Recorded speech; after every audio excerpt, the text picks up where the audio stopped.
Do you believe in resurrection? Not in the religious sense, but in the scientific possibility of someone returning from clinical death. I didn't. Not until I witnessed something that shattered everything I had learned about life and death in 18 years of medicine. My name is Dr. Michael Patterson. I am a cardiac surgeon at Riverside Medical Center in West Virginia. For almost 2 decades, I've opened the chests of thousands of patients. I've seen hearts stop and come back through my hands. But nothing, absolutely nothing, prepared me for what I witnessed on a frozen February night. What I'm about to tell you defies every law of medicine. A man died on my operating table. I signed his death certificate myself. His body had been cooling for more than an hour. And then he opened his eyes, sat up, asked where he was, as if he had just woken from a nap. It's called the Lazarus Syndrome, and I discovered it wasn't an isolated case. There are dozens of documented people who have returned from the dead, some after hours, some after days, and all of them came back, different, renewed, as if death were nothing more than a pause for maintenance. But here is what terrifies me the most. They remember everything, the other side, the choices they made to return, and the things, or beings, that tried to stop them from coming back. Because apparently, not every force wants us to return from death. Stay until the end, because I will reveal what truly happens in the moments after clinical death. I'll tell you about the invisible battle between forces that try to take us away and those that fight to bring us back. And you will understand why some doctors are starting to question whether declaring someone dead is always the right decision. Riverside Medical Center is not an ordinary hospital. Nestled in the mountains of West Virginia, we serve a region where industrial accidents, mining disasters, and geographic isolation create extreme medical situations. I chose to work here because I thrive on impossible cases. At 47 years old, I had built a reputation as the surgeon who never gives up. Colleagues used to joke that I fought death personally on every operating table. And I took pride in that stubbornness. I had saved patients other doctors had already abandoned. February 12th, 2023, 11:47 at night. I was finishing paperwork when the call came in. Anthony Reeves, 37 years old, construction supervisor, found by his wife, collapsed on the kitchen floor. Irregular breathing, weak pulse, no response to stimulation. Anthony arrived in full cardiac arrest, a strong man, manual laborer, no history of heart problems. His wife, Sarah, was in complete panic. "Doctor, he was fine 2 hours ago. We had dinner, we watched TV, and then he just collapsed." We began emergency protocols immediately. Chest compressions, intubation, adrenaline, defibrillation. For 4 endless hours, we fought against something that felt like an invisible force, pulling Anthony further and further away from us. Every procedure failed. At 4:17 in the morning, after exhausting every medical resource available, I made the hardest decision of my career. I declared Anthony Reeves dead. I signed the death certificate. I told Sarah. I watched a man I had known for years transform into nothing but a cold, lifeless body. Sarah held Anthony's hand for long minutes. She whispered promises of eternal love, memories they had shared, desperate pleas for him not to leave her alone. It was a scene I had witnessed hundreds of times, the raw pain of someone losing their partner in life. I gave Sarah her moment of farewell and went to complete the paperwork. 75 minutes passed. Anthony had been officially dead for over an hour. more than enough time for irreversible brain damage, even if some kind of miracle had occurred. Then I heard Sarah screaming from the room, "Doctor! Doctor! He's moving!" I ran back, convinced it was nothing more than post-mortem spasms, normal muscular contractions that sometimes terrify unprepared relatives. But when I entered the room, Anthony was sitting up in the bed. His eyes were open. He was fully conscious, looking around with genuine confusion. And his first words were, "Where am I? Why is everyone crying? Sarah, are you okay?" My first reaction was purely professional. Check vital signs, test neurological reflexes, rule out hallucinations or medical error. But every piece of data confirmed the impossible. Anthony was perfectly alive and healthy. Before I explain what Anthony told me about his experience, you need to know what I discovered while researching similar cases. Because what happened to him was not unique, and the patterns I found are deeply unsettling. I ordered a full battery of tests: brain MRI, electrocardiogram, blood work, neurological assessments. The results were astonishing. Anthony was in better condition than before his death. A flawless heart, no brain damage, every organ functioning at peak performance. "Anthony," I asked, recorder running, "do you remember what happened during the 4 hours we tried to revive you?" His answer shook everything I thought I knew about consciousness. "Doctor, I remember everything. I could see you working." I heard Sarah crying, but I couldn't speak, couldn't move. "There was an intense light," Anthony continued, "and a voice offering me 2 choices: follow the light or fight to return. I chose to return because Sarah needed me. But doctor, there were other things trying to stop me from coming back." That statement forced me to dive into medical literature on near-death experiences and Lazarus Syndrome. What I found completely altered my perspective on the boundary between life and death. Case documented: Walter Williams, 78, Mississippi, 2014, declared dead by a coroner. His body was already in a funeral home when he began breathing and moving inside the body bag. Full recovery. Lived 3 more years with no complications. Velma Thomas, Michigan, 2008. 17 hours without brain activity after cardiac arrest. Her family had already consented to organ donation when she opened her eyes in the ICU and asked for water. Total neurological recovery. Across dozens of similar cases, I identified a chilling pattern. Every single resurrected patient reported the same experiences during clinical death: the light, the choice, and entities trying to prevent their return. "Doctor," Anthony told me during our 3rd conversation, "there's something you'll probably think makes me sound insane. While I was gone, I saw some of your other patients, people who died under your care. They had messages for you." Anthony went on to describe specific patients, details he could never have known. Names, causes of death, personal messages meant only for me. Information only I and those patients could have possibly known.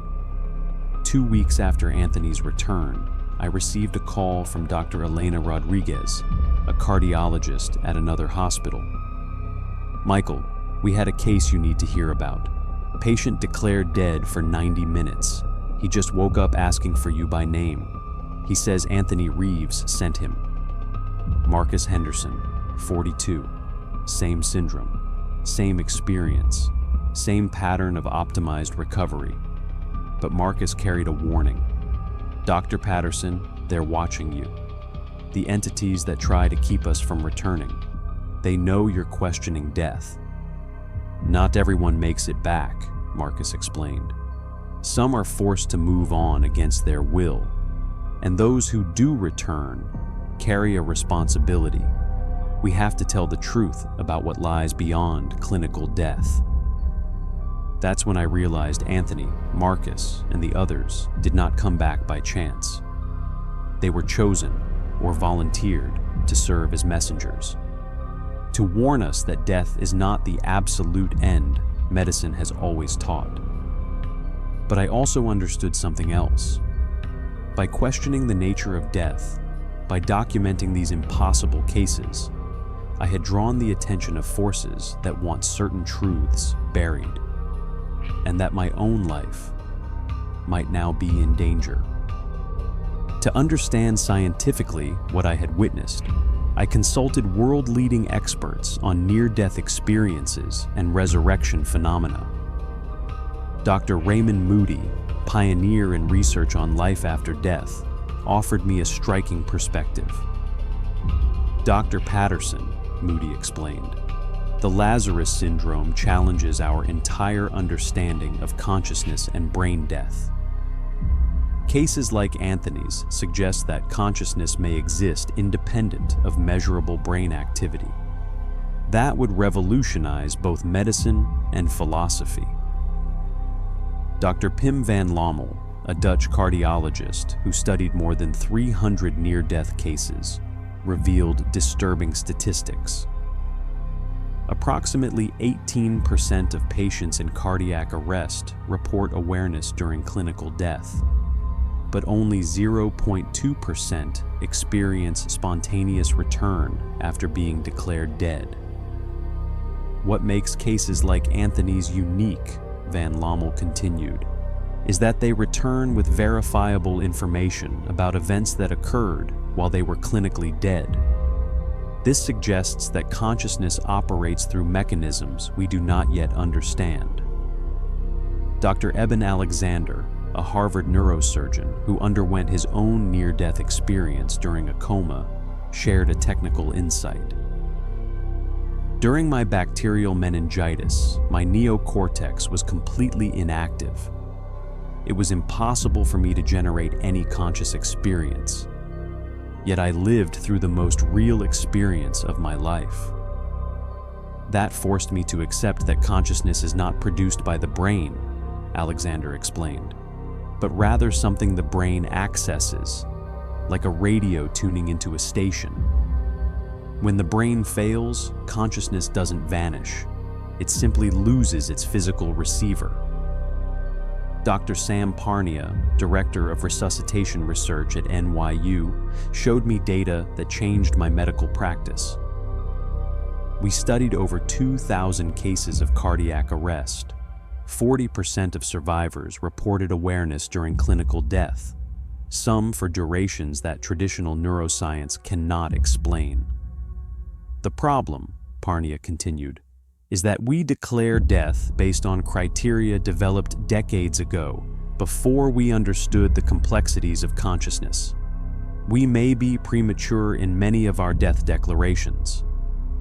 Dr. Kenneth Ring, a psychologist specializing in transcendental experiences, warned me of the most unsettling aspect.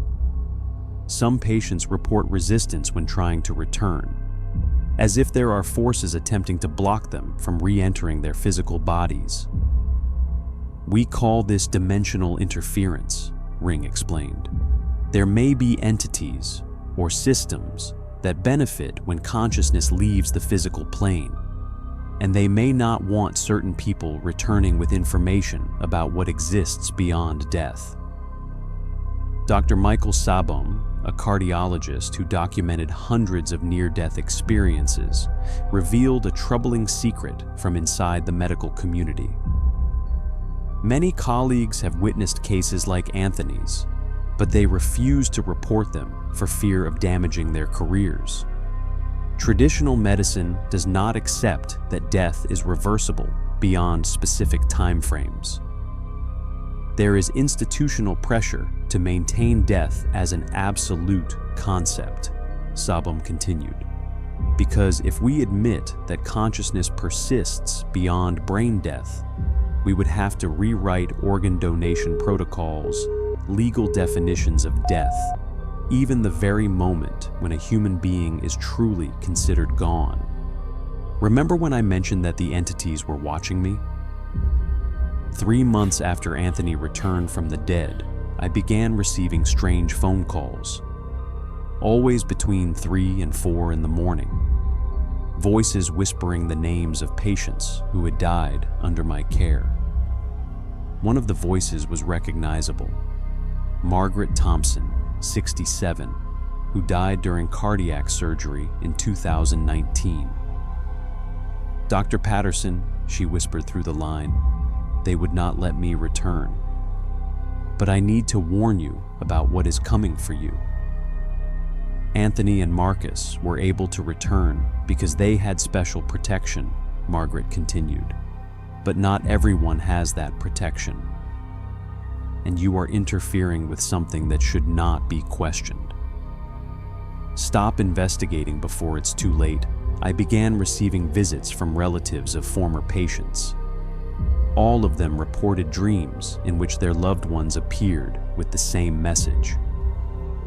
Dr. Patterson needed to stop questioning death, or he would become the next target of the entities that control the passage between worlds. But Anthony and Marcus explained why they kept coming back. "Doctor, we returned specifically to prepare you for what is coming. There is a battle taking place between forces that want to reveal the truth about death and those that want to keep it hidden.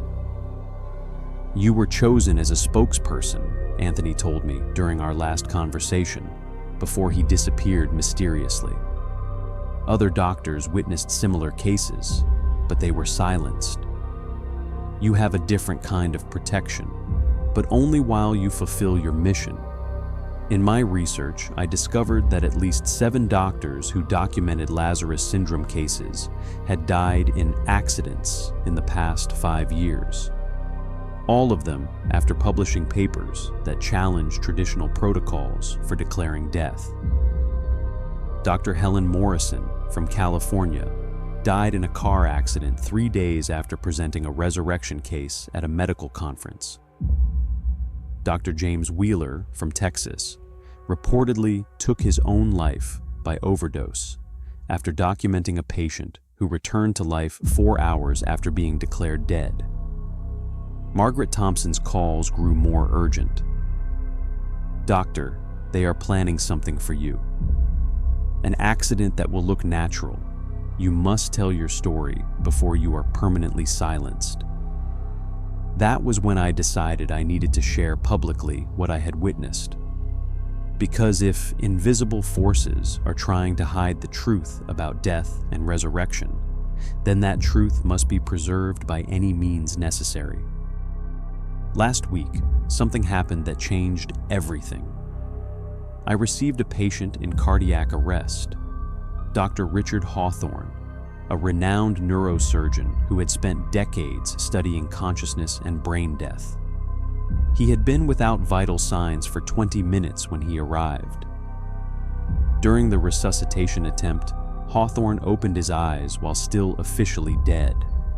He looked directly at me and said, "Dr. Patterson, you need to know the truth.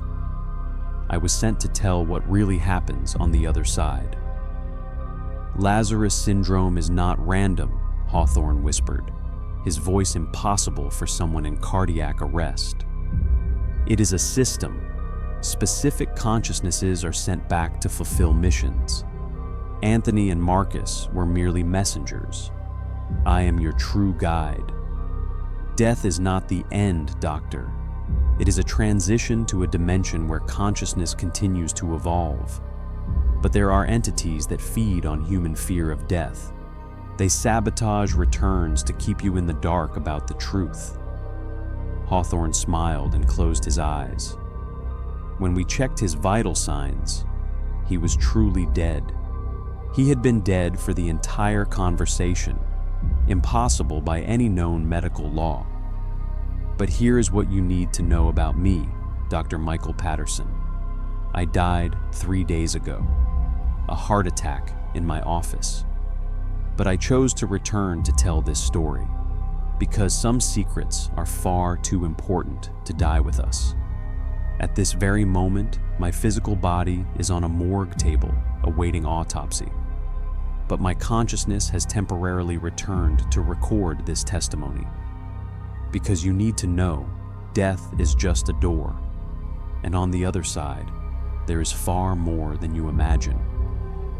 If you hear of my death in the coming days, remember this recording. Remember that returning from the dead is possible, and that perhaps, just perhaps, some of us choose to return to protect those who have yet to discover that death is only the beginning of a much greater journey.